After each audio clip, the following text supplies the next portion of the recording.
Hey there folks, it's Dan Goldman here at the RhodesWorks in Leeds, and I just wanted to show you this Mark III EK-10 at Rhodes, which I've had in for repair, and it was inoperable when it came. The synth section wasn't working at all, and myself and my electronics guru here at the RhodesWorks, Mr. Howard Lister at Mac Amplification, he's gone through all the synth section, got it all working again, repaired loads of dry joints, bad grounds, you name it, he's repaired it.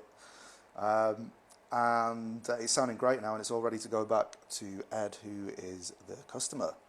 Now, just to give you a quick bit of background, this is a standard Mark II Rhodes from 1981, I think it's 81.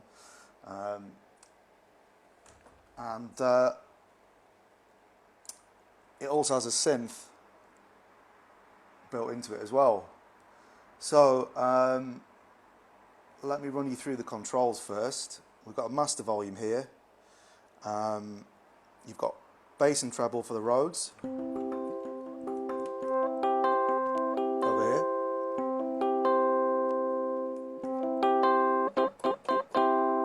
Sounds good with the treble up. Then you've got filters here for the synth, the two synth engines, so to speak. So you've got electric 1 and electric 2. These are low pass filters. So these brighten and darken the synth when it's switched on. Next up, you've got a section which is called bass level. Now, you can split the keyboard on this EK-10 and you can have a separate Rhodes signal and a separate synth signal below the split point, which starts here, which is the G below middle C. And you've got a flick switch here to select the split on and off. When it's the flick switch is pressed to the right, then the synth is layered upon the entire keyboard along with the Rhodes.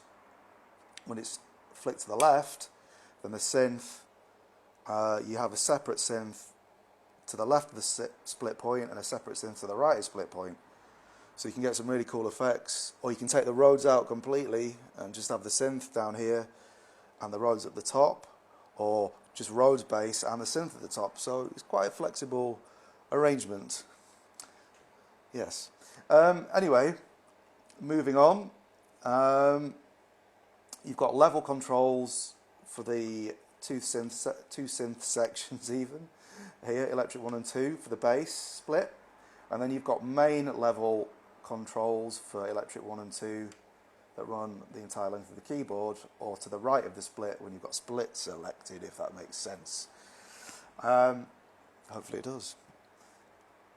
Moving on to the right of the keyboard, we have 3 waveform selectors here, which are all at different pitches, low, medium and high.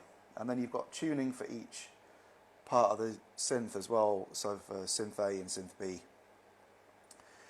which is really cool. So there's plenty of control there to sculpt the synth itself, and I've also done a modification on this where I removed a jumper, not a clothing jumper, but an electronic jumper, which then gives you separate outputs for the synth section and the Rhodes coming out of the back of the EK-10, which is really neat. So you can then EQ, effect either the Rhodes, the synth, or both at the same time separately, so you can set them to different channels on a mixing desk and treat them independently, however you want. But it's a great arrangement. And what's really cool about this crazy machine is that it's completely self-contained. So if you want to gig with it, if you're crazy enough to gig with it, because it is really super heavy, even heavier than a normal Rhodes, because you've got all this extra shenanigans included inside. But if you do want to gig with it, it's great because everything's there in one. You've basically got a Rhodes that you can have synth bass with, or a Rhodes that you can have a synth layered with, effected, whatever you want to do. Now, because you've got all these electronics on the top, it is fairly susceptible to interference. However, it's not bad on the whole considering, and but I don't recommend really putting anything on top of it, just because the electronics are quite close to the top of the lid and stuff can press down on it and touch the electronics, and also the interference kind of side of things as well. not too clever sometimes. But anyway, this is as solid as it can be anyway, so I'm not worried about this particular unit, but that's just a kind of general little bit of advice. If you do find one of these, then they're very much worth buying. I know some people avoid them, or they rip out the synth section, which is tragic. You know, don't do that. We can fix them here, I can fix them, Howard can fix them, and we can get them up and running again. So don't throw them away, put them in the bin, throw them in the sea, anything environmentally unfriendly. We must be environmentally friendly. And they can always be resurrected, so we can help you there. Anyway, that's enough talking. Let's show you how it goes. So there's your Rhodes. Got the treble right up. Bass kind of medium. Put new tips on this. Voiced it with quite a bit of harmonic in it as well. Sounds good with that.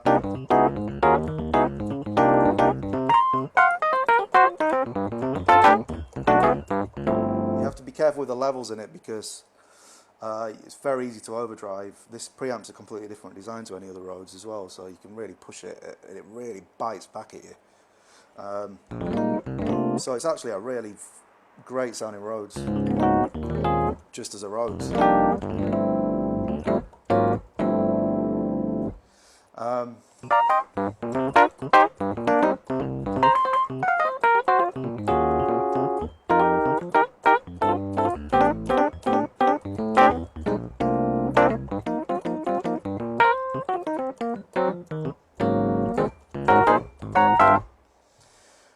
Now it all gets a lot more interesting when you introduce the synth. So first of all, let's select a waveform. We're going to go for the medium rare waveform, which is the middle selector up here. And you can hear that already there. Now the Rhodes is going to one output and the synth to the other, so you'll hear them at different sides of the headphones, if you're listening on headphones or on your monitors. Now you also have two filters. Let's turn up, this is electric 1 first, synth called electric 1. And you have a filter for that as well, the electric 1 low pass filter over here.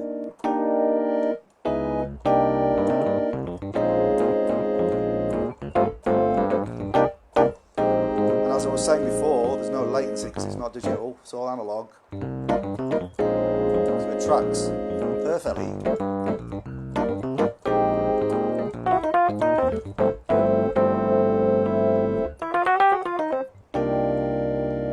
Obviously you can darken the sound up, which sounds really nice, just blending with the Rhodes at a low level like that, filter down.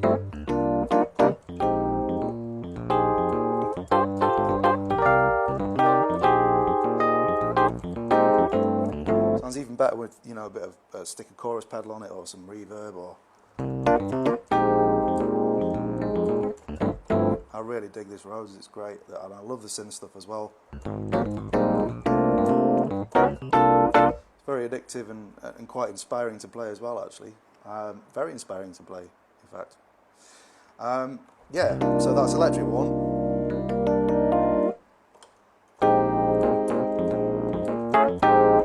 Now we've got electric 2, which is a bit buzzier.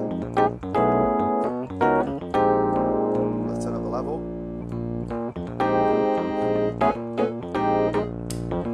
Sorry, I had the bass split on there as well.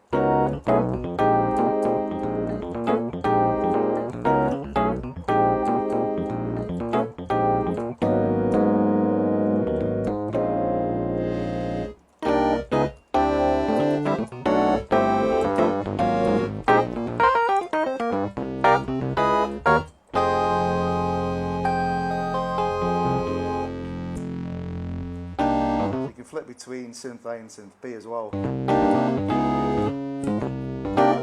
It's almost like having presets really on a flick switch. I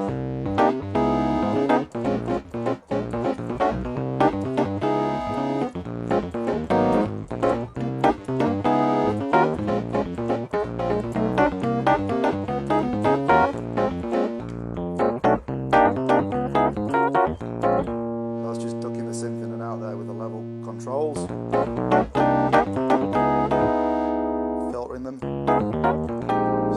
versatile.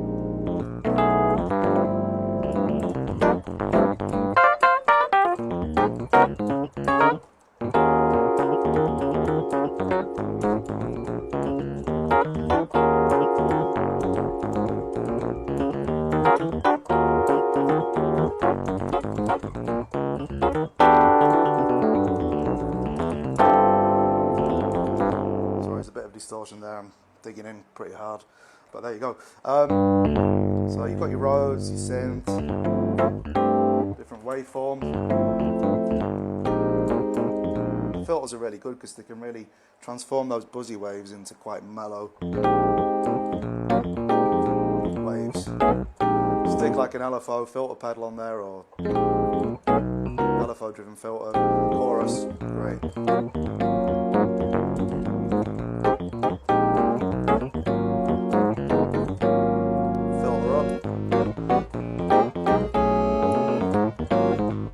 To synth 8.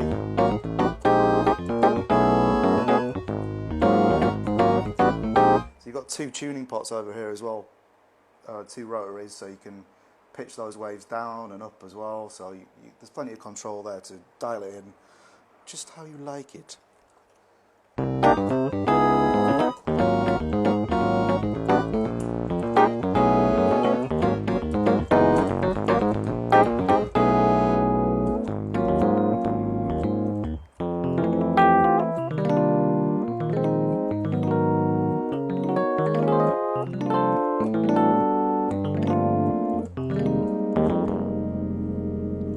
So there you have the two different synth sections, A and B, running over the whole keyboard with the Rhodes tone. Obviously you can pull the Rhodes out completely.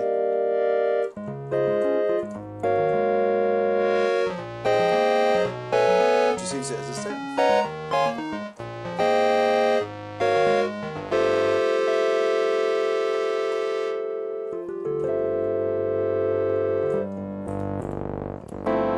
All three waveforms in. Yeah, the waveforms over here as well can be independent or all on together as well.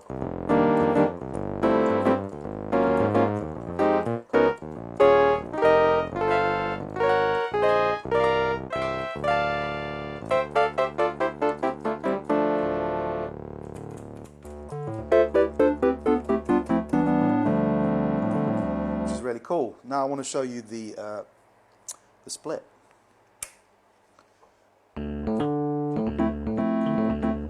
So here we go, let's reset everything. The split starts at G below middle C, that's the split point. So we've got an independent Rhodes level, the bass section, or we can just have synth.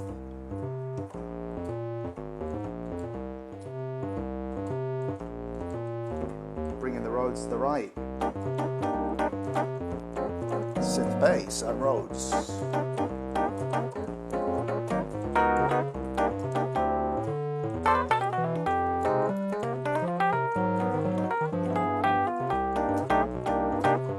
Or you can then blend some synth in with your Rhodes to the right as well. And darken the synth bass.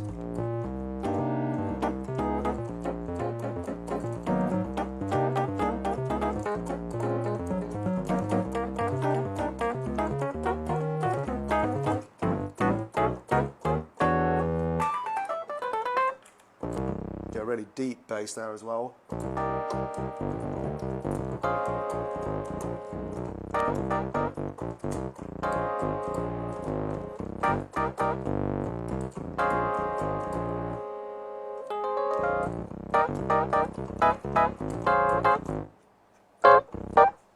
Master volume down a bit.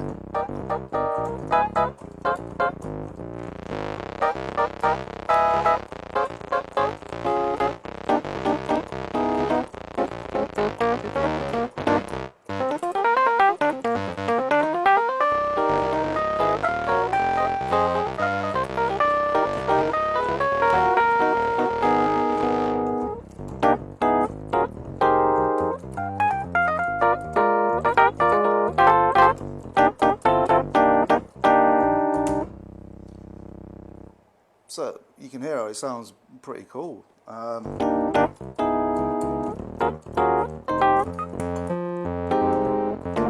Just flicking between the different synths there. Low one, high one.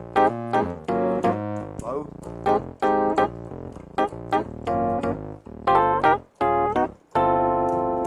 So you get the idea.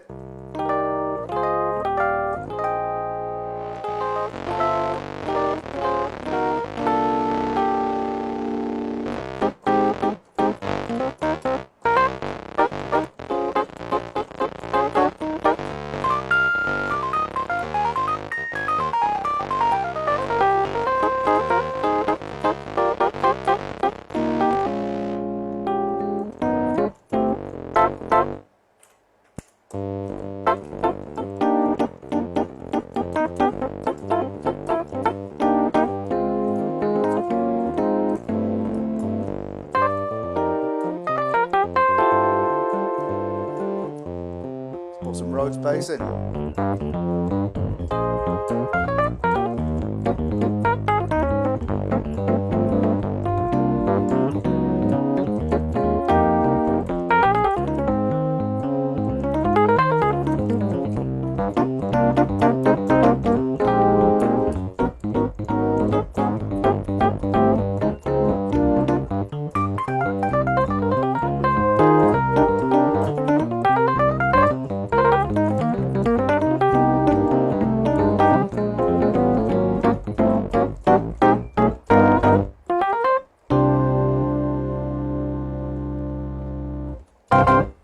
And there you go. That's the Rhodes EK-10. It's a Rhodes and it's a synth all together with the Rhodes signal gates the synth, so the synth carries on until you let go of the keys. You've got some level of dynamic control as well. As you hit the Rhodes harder, the synth gets louder. And it's a great instrument. If you find one, definitely grab it. And yeah, pretty inspirational to work with, a lot of fun to play. I'm loving it, and I'd like to get one for myself if I can find one. But I hope that gives you a clear overview of the EK-10. If you have a quick look, you can see all the synth section on the top there, and the front panel controls. Here. That's the waveform selectors there, the rotaries for the tuning, master volume, bass, treble for the Rhodes, filters for each synth section A and B, bass level for the Rhodes, this is for the split and for the synths, main level for Rhodes and the synths, and that's pretty much it. Thanks for watching. Dan Goldman here, aka JD73, from the RhodesWorks here in Leeds. Take care. See you again soon.